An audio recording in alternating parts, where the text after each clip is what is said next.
우선 우주발사 액체 로켓이죠. 얘들 제대로 우리한테 안 가르쳐줬죠. 그럼에도 불구하고 그거에서 나가서 지금 좀 과격하게 좀 말을 하면 스페이스X보다 우리 한 걸음 뒤진 거 정도 된 거예요. 요번에 누리호가 그런 사건입니다. 이게 왜 그러냐면요. 누리호가 하나가 저기 그 70톤이잖아요. 우리가 이거 하나 썼잖아요. 이거 75톤짜리를 4개 써서 300톤으로 취해 올렸잖아요. 이걸 그 4개가 각각이 다 서로 간섭을 일으키고 있는 상태인데 서로가 서로한테 영향을 미치고 있는 상태인데 그거를 그 한 몸뚱이인 것처럼 똑바로 올라가게 클러스터링을 제대로 시킨 거 아니에요. 그걸 클러스터링이라 그래요. 그 로켓을 묶는 기술, 클러스터링 기술을 이번에 액체 로켓의 클러스터링을 75톤짜리를 4개를 묶는 데 성공했는데 그 스페이스X가 멀린이라고 불리는 걔들은 이 로켓 하나하나에 이름을 붙여요. 멀린이라고 불리는 로켓을 그게 하나가 90톤짜리인가 그래요. 90톤인가 85톤짜리인데 그걸 9개를 묶어서 쓰거든요. 스페이스X가, 테슬라가, 일론 머스크가. 그러니까 멀린 9개 묶어서 쓰는 기술을 그 4개 묶어 쓰면 9개 금방 가요. 그 다음에 요번에는 그걸 안 썼는데 내부에서는 이미 실험에 성공을 했어요. 우리 항우연이 무슨 실험에 성공을 했냐. 다단연소. 다단연소에 성공을 하면, 그러니까 100이라는 힘을 가졌을 때 그냥 한번 불 붙이면 쫙 하고 쭉 가면은 뭐 예를 들어서 3,000km까지 올라갈 수 있다. 근데 그렇게 안 하고 다단연소라면 불 붙여서 쫙 올라가다가 가속도 받았어. 됐어. 일단 여기서 더 하는 거는 조금 손해보는 거야. 일단 엔진 꺼. 그래서 1,000km 간 다음에 엔진 꺼. 그래서 한 100km쯤 더 가다가, 다시 불 붙여. 그러면 1200에서 다시 불 붙여. 또 쭉 올라가. 그러니까 로켓 힘으로 갔다가 관성으로 갔다가, 로켓 힘으로 갔다가 엔진 끄고 관성으로 갔다가. 이렇게 하면 그게 막 2배, 그냥 가는 것보다 2배까지 올라가요. 올라가는 힘이 더 좋아진다고요. 다단연소라는 건 로켓의 불을 껐다 켰다 할 수 있다는 힘이거든. 그리고 저거를 하면 그 다음에 뭐를 할 수 있게 되냐면 다단연소라면은 불을 껐다 켰다 하면 그럼 세부적으로 로켓 불을 조금 줄이기도 할 수 있고 저걸 하게 되면 이제 지금 스페이스X가 하고 있는 회수. 쟤들은 1단 로켓통. 그거 비싸거든요. 내부 장치 복잡하고. 그걸 회수하잖아요. 지정된 장소로 딱 떨어지게 회수하잖아. 로켓 하나 중간에 있는 거 9개 로켓 중에 중간에 있는 거 안 쓰고 있다가 그거 가지고 내려와서 그거 가지고 회수하거든. 그러니까 우리가 한 클러스터링에다가 우리가 실험실에서 성공한 다단연소를 결합을 하면 회수까지 가능해지는 거예요. 힘도 무지하게 좋아지고. 그러니까 우리 같은 경우에는 멀린 9개 묶어서 거기서 하는 게 한 700톤 나올 거예요. 그렇죠. 9개쯤 한 700톤 나올 거예요. 펠컨 X가. 우리는 요번에 300톤 했으니까 다음번에 우리 하나가 1톤짜리, 100톤짜리를 한다면서요. 그 100톤짜리 한 7개 묶으면 700톤 하네. 바로 가 있는 게 문턱에 지금 완빵에 한 번에 간 거예요. 그러니까 누리호 저 기술 저거 무시무시한 기술이라니까 요번에 성공한 거. 그러면 러시아 애들 우리한테 가르쳐 준 건 그런 거 안 가르쳐 줬어요. 러시아 애들 어느 정도냐. 뜯어보나 안 보나 지키고 있었어요. 24시간 365일. 나로호 엔진 뜯어보나 안 보나 옆에서 지키고 있었다니까요. 못 뜯어보게 하려고. 엔진만 파는 거지. 그리고 컨셉만 가르쳐 준 거지. 내부를 뜯어서 공부할 수 있는 기회를 안 줬어요. 그러나 그나마도 안 했다고. 미국은 아주 냉정하게 컨트롤했으니까. 그 다음에 이제 에이사 레이더. 저거 제가 전번에 말씀드렸잖아요. 저게 이제 위에 있는 그림이 뭐냐면 이제 요번에 7월달 말쯤에 이제 날아가는 진짜 기막힌 비행기 있죠. 우리가 만드는 거 KF-21. 저 앞공무니에 이제 레이더가 붙어 있는데 거기서부터 쏘는 건데 무지하게 좋은 레이더예요. 그리고 A사 방식이 다른 방식을, 그러니까 일단 A사 방식으로 레이더를 제대로 만드는 나라가 중국은 엉터리로 만들고 4개 정도를 못 넘어요, 지금 전 세계에서. 그런데 그 중에서 한국 A사가 제일 좋아, 질이. 이 순간에는. 그거를 이제 질화갈륨 그 반도체로 만든다 그러던데 그래야 물성이 좋아진대요. 근데 지라갈륨 반도체 웨이퍼를 또 일본에서 수입해야 되는데 그거 문 닫아 걸까봐 지라갈륨 반도체 웨이퍼까지 만든다는 거 아니에요. 웨이퍼라는 건 반도체를 만들기 위한 판이잖아요. 일본에서 그 판을 소재를 사다가 우리가 거기다 반도체를 만들고 있는데 에이사로이드 반도체를. 근데 일본에서 판 안 팔까봐 혹은 미국에서 판 안 팔까봐 우리가 웨이퍼까지 만든다는 거 아니에요. 이제 저게 이제 러시아에서 들어올 때는 뭐 말하자면 트랜지스터에다가 막 배배 꼬아놓은 선에다가 뭐 난리가 난 아날로그 방식 비슷하게 해서 들어왔어요. 근데 그거를 원리를 이해를 하고 이거를 반도체로 표현을 한 거예요. 첨단 반도체로. 그러면서 더 좋은 기능 넣고. 탄도미사일도 거기서 들어왔죠. 탄도미사일 기술도. 그래서 우리 탄도미사일 이렇게 가면 자기 컨트롤 하려고 미사일이 옆으로 불이 샥샥샥샥 나와요. 미사일 몸통에서. 그게 러시아 기술이에요. 측방으로 분사하는 기술. 그럼 우리가 쏘는 탄도미사일, 그 다음에 상대방이 쏘는 탄도미사일 오는 거 우리가 요격미사일 쏘잖아요. 천궁, 그 다음에 엘셈. 지금 엘셈 개발 거의 끝나갈 텐데 엘셈이 개발되고 대형 에이사레이더를 하면 그게 사드보다 나쁘지 않아요. 절대로. 엘셈이 거의 사드에 올라가 있는 거예요. 사실은. 그 요격미사일 좀 더 크게 만들면 사드 되는 거예요. 그 거기까지 가 있다니까요. 그 탄도미사일, 미사일 방어 요격미사일 저건 다 이제 러시아 기술에서부터 우리가 배워온 거예요. 그 다음에 램젯 엔진. 램젯 엔진이라는 건 뭐냐면은 보통 제트는 터보 제트는 터빈 제트, 터빈의 이제 형용사형이겠죠. 터보. 그건 이제 앞에서 팬으로 공기를 말아서 넣죠. 압축을. 그 압축 공기가 실에서 딱 하면 거기다가 연료 뿌리고 불 땡겨서 쫙 하고 나가는 거거든요. 그게 터보 엔진이에요. 터보 제트 엔진. 근데 이 팬으로 마는 게 없어요. 저 옆에 오른쪽 형상 보면 공기가 가다가 좁은 데에서 압력이 쌓여요. 근데 저렇게 압력이 쌓이려면 얘가 음속의 1, 2배 이상이 돼야 돼. 그럼 앞에서 밀려오는 공기가 좁은 데를 통과를 못하니까 거기 압력이 쌓이잖아요.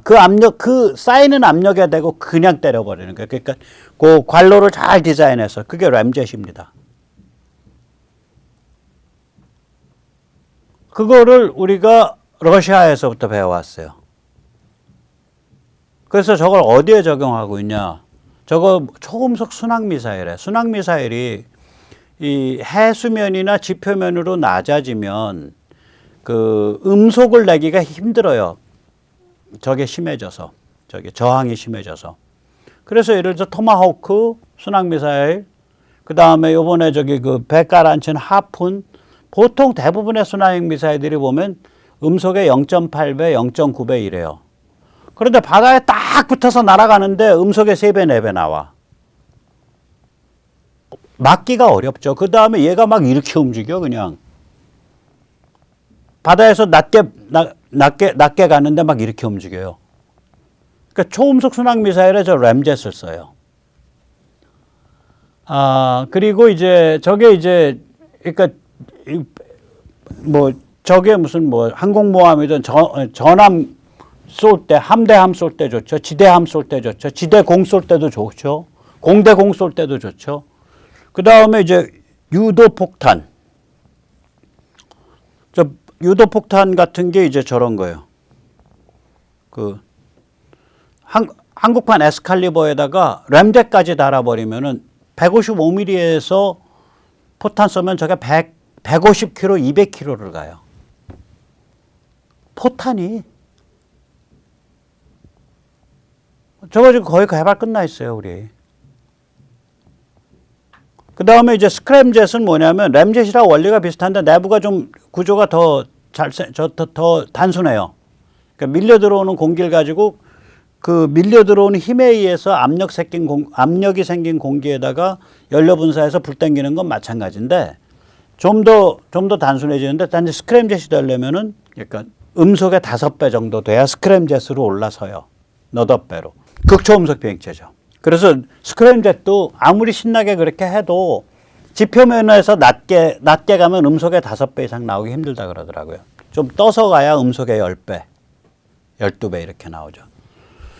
저거 이번에 기본적으로 성공했죠. 그 어렵다 비행체를 만들어야 되니까 거기 안에다가 이제 뭐 화약을 집어넣으면 뭐 포탄이 되고 뭐 미사일이 되는 거죠. 한국 명칭으로 저거 하이코어라 그러고요. 저거 작년 말인가 올해 초에 성공했어요. 저거 다 러시아에서 온 거예요. 인도도 저걸 가지고 왔어요. 인도가 램젯, 스크램젯을 가져가서 인도가 초음속 미사일을 만들었죠. 브라모스. 유명한 미사일입니다. 인도의 브라모스 미사일. 저 아래 그림입니다. 다시 말하면 러시아 무기가 이제 확산이 됐을 때 소련이 망하면서 한 15년 사이에 확산이 됐을 때 그거를 거의 통째로 다 받아온 거. 우크라이나까지 포함해서 그 기술 다 받아온 건 중국이고요. 우리는 그 중에서 그 기술을 받아서 그걸 완성을 시킨 거예요. 그 단초가 되는 실마리를 받아서 그게 우주발사 액체 로켓, 에이사 라디오, 에이사 레이더, 그 다음에 탄도미사일, 램젯, 스크램젯 이런 데는 다 러시아 입김이 있는 거예요. 이게 불곰 사업이라고 불리는 사업이에요. 그러니까 이거를 이게 그 누군지 그 저기 박머시기가 했죠. 예. 이게 이제 노태우 때 일어난 일이죠. 그때부터 불금 사업을 해서 이제 그 김대중 노무현 때까지도 이어져요. 그래서 그때도 계속 받아올 거예요. 그러니까 정부의 칼라와 상관없이 일선을 뛰는 사람들은 이걸 한 거라고요. 그리고 정부도 제가 나중에 정리를 해드릴 텐데 이렇게 제가 돌아보면 우리가 말을 편해서 종북 그러지 사실은 남로당보다 더 남로당스러워요. 다시 말하자면 그냥 다 이용해 먹으려는 거야. 그러니까 대한민국은 망가뜨려서 웬만하면 저기 중국에도 좀 팔아먹고 또 망가뜨려서 저기 북쪽에 평양도 좀 달래주고 또 평양은 또 평양에 대해서 그렇다 뭐 절대적인 무슨 충성 바치냐 그것도 아니고 눈치 봐서 또 평양은 또 저기 좀 내다봐야 해서 좀 속이고 또 중국이랑 붙었다가 중국도 이렇게 해서 미국부터 아주 중국도 좀 물 좀 먹이고 자유자재로 움직이는 거예요. 쟤들이. 원칙이 없으니까. 목표는 뭐냐? 자기들의 권력이에요. 제가 보면. 충성이 아니야. 근데 그거를 중국도 알고 쟤도 아는 거예요. 미국도 알고. 그러니까 미국은 쟤들이 있었을 때 큰 거래를 많이 했죠. DJ 있을 때는 IMF 회복시켜준다 그러고 한국의 알짜배기 사업 다 뽑아먹었고 미국이 많이 뽑아먹었죠. 그리고 노무현 때는 한미 FTA에다가 제주 강정해군기지에 그리고 아마 캠프 험프리도 저게 언제야? 저게 아마 DJ나 노무현 때 결정됐을 거예요. 오히려 평택기지.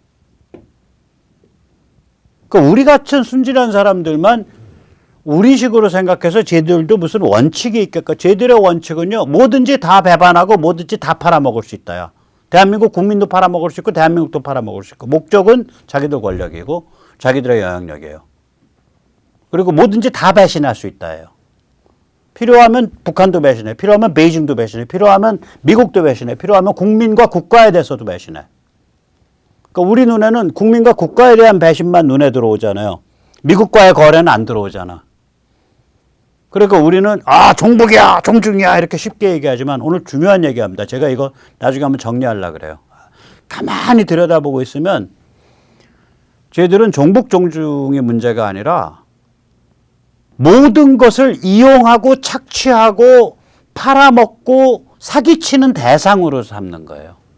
대한민국 국민도 대한민국도 미국도 평양도 북한도.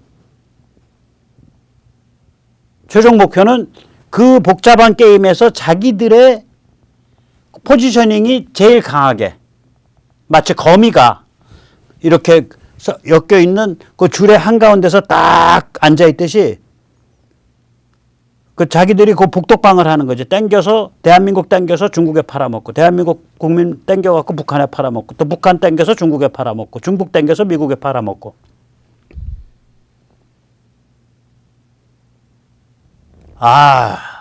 그러니까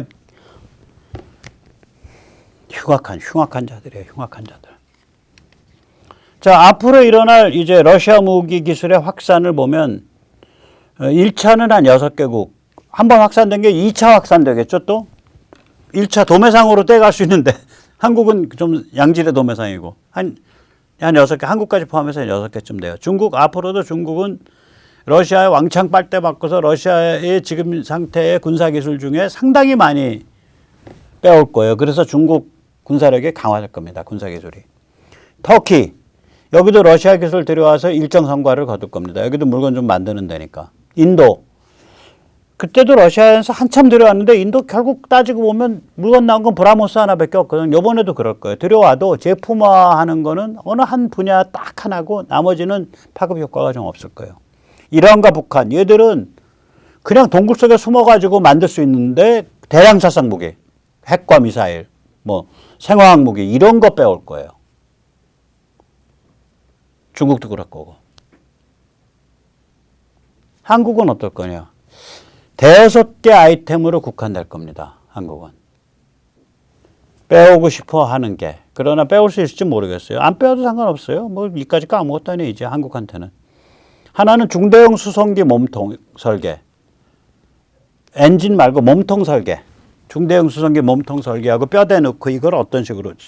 러시아가 그걸 어마무시하게 큰 것들을 많이 만들었기 때문에 지금 우리가 필요한 게 30톤짜리 제트 엔진, 쌍발 제트 중대형 수송기, 리어램프. 리어램프라는 건 뭐냐면, 이렇게 생겨서 뒤에 꽁무니 쪽에 이렇게 몸체가 이렇게 생겼으면 몸체가 툭 꺾여서 이게 램프가 툭 떨어지는 거. 그래서 그 안에 뭐 바퀴 달린 게 들어가든지 사람이 우르르 들어갈 수 있는 거. 30톤 정도짜리 리어램프로 한 13,000m 고도에서 날 수 있는 거. 그러면은 좋아요, 우리가.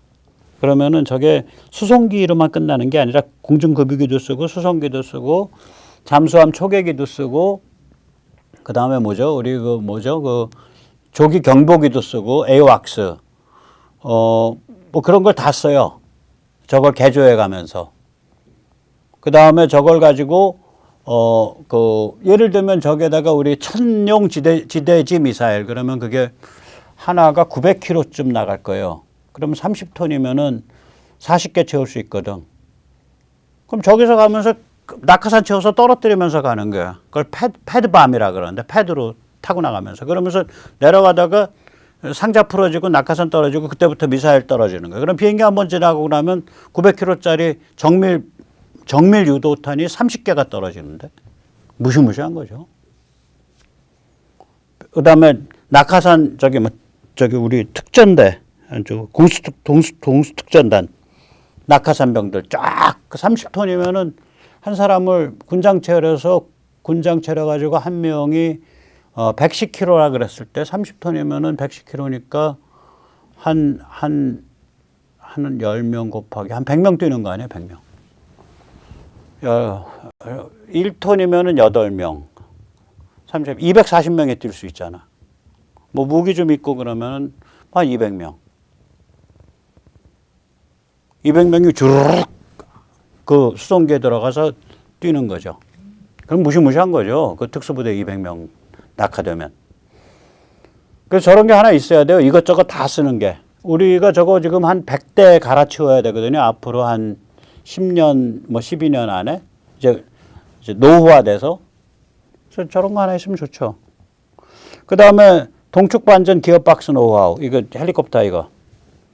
걔들이 동축반전 그 헬리콥터. 그러니까 한 축에 헬리콥터가 날개가 1층, 2층이 있어서 1층은 이쪽으로 돌고 2층은 이쪽으로 돌고 그 기어박스. 저기 소련이 제일 먼저 만들었거든요. 그런 헬리콥터. 그 다음에 우주정거장. 소유즈 우주정거장 지금도 운영하고 있잖아요. 그 어떤 식으로 쏘아 올려서 어떻게 조립하고 어떻게 디자인하고 그때 뭐 조심해야 되고 이런 것들이죠. 그 다음에 제트 엔진. 지금 러시아 제트 엔진 좋지는 않지만 뭐 쟤들 제트 엔진 어떻게 설계해서 어떤 과정으로 제조하더라 알면 우린 아주 좋은 참고가 되죠. 왜냐면 대형 제트 엔진들을 만드는 애들이라. 뭐 한국은 근데 이런 거 안 와도 돼요. 그냥 다 배워가면 돼요, 앞으로. 또 한다면 그런 대여섯 개의 특별한 아이템이 있을 뿐이에요, 이제. 자, 그런데 이제 이렇게 1차 확산이 됐단 말이에요. 1차 확산돼서 거기서 끝나냐. 이란이랑 딜쳐가지고 파키스탄이 이란에서 또 빼가네. 그리고 이란이 받아온 게 ABC고 북한이 받아온 게 DEF면은 서로 이란과 북한이 짜웅해서 서로 쉐어링하네. 2차 확산이 일어나는 거예요. 그러니까 아주 골아픈 사회들, 골아픈 세상 되는 거예요. 이거 골아픈 세상 돼요.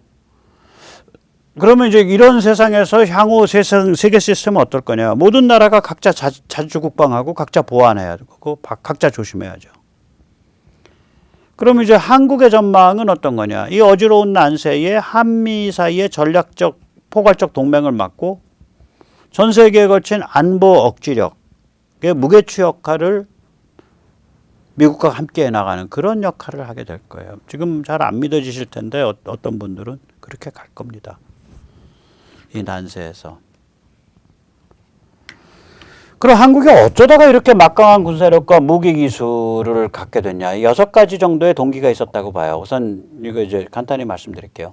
6.25는 한국 사람 입장에서 우리 선배 세대 입장에서 중국 러시아의 침공이죠. 그러니까 힘없으면 공산 세력이 침공한다. 힘길러야 된다. 두 번째 6.25에 있어서 힘없으면 휴전 당한다. 우린 휴전 서명한 적 없어요. 한국 사람은. 자기들끼리 서명했지. 유엔군 사령관이 미군 사령관인 클라크하고 중국의 팽덕회하고 김일성하고 셋이서 서명했네. 우린 서명한 적 없어. 우리 휴전 당한 사람들이야. 힘이 없으면 강대국끼리 결정해서 그 강대국의 한 명의 미국이 일방적으로 우리를 휴전시켜서 우리는 일방적으로 휴전 당한다. 그때 우리가 힘이 있었으면 개길 수 있었는데 압록강까지 밀어갈 수 있었는데 이런 게 선배 세대들한테 뼛속에 박혀 있는 거예요. 그 다음에 미국의 계산법과 우리의 그런 필요나 우리의 입장이 종종 어긋난다. 예를 들어서 오남 이승만과 미 국무부가 얼마나 많이 싸웠어요. 예를 들어서 박정희, 제랄드 포드죠. 헨리 포드란다. 고칠게요.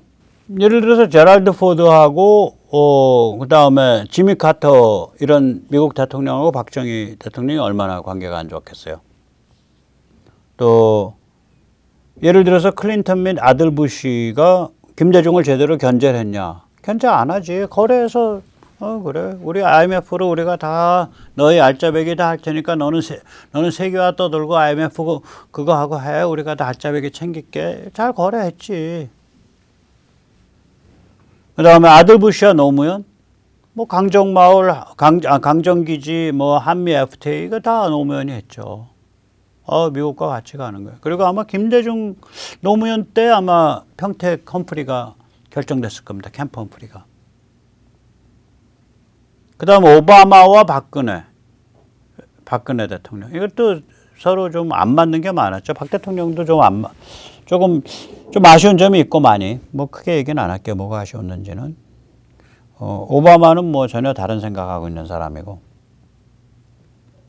그러니까 우리가 한국이 위험해지는 거예요. 힘을 가지면. 한국이 힘이 없었을 때는 저렇게 한미 간의 입장이 다르더라도 좀 그럭저럭 갈만했는데 한미는 어차피 2인 삼각 해야 돼요. 서로 칠뚝칠뚝하면서 2인 삼각인데 한미 관계는. 한국이 이게 파워가 세지면 이제 사고를 치지. 우리가 똑똑해지지 않으면. 그래서 문제가 있습니다. 이게 지금.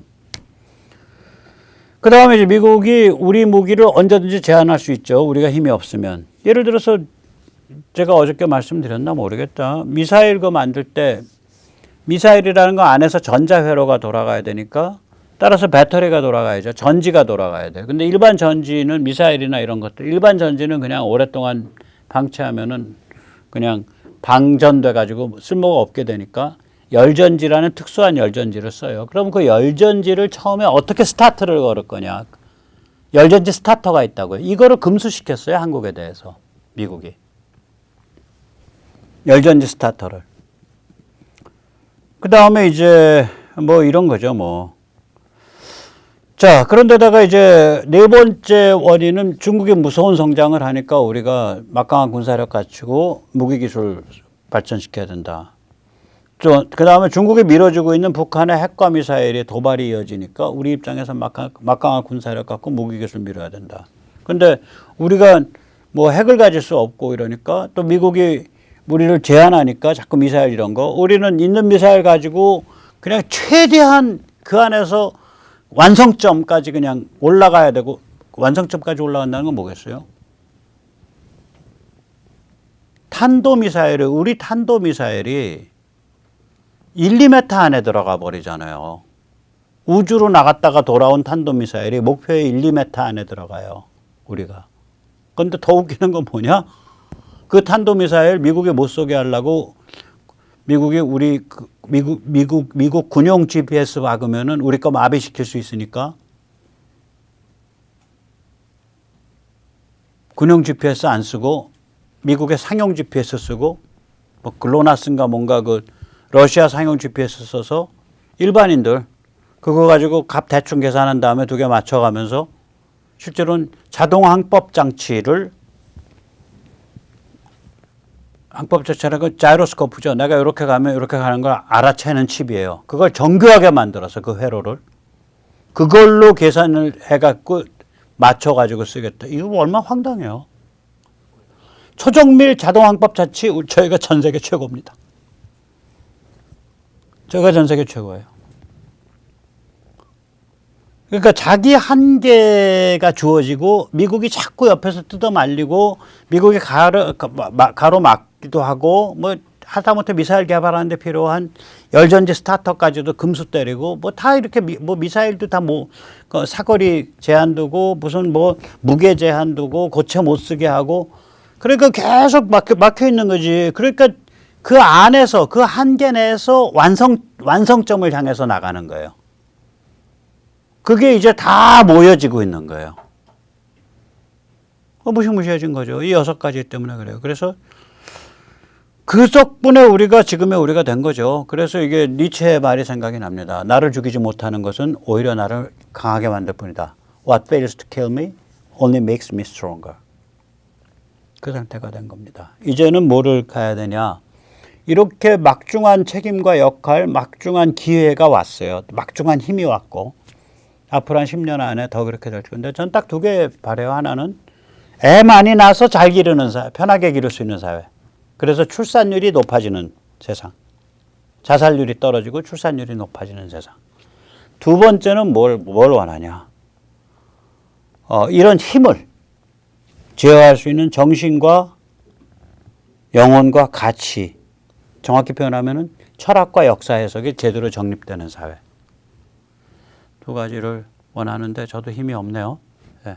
같이 뭐 노력해 보시죠. 예, 오늘 여기까지 모시겠습니다. 오늘 선글라스 끼고서 아주 까불면서 모셨습니다. 제가 안경이 이렇게 부러져서 별 수가 없었습니다. 용서해 주십시오. 네.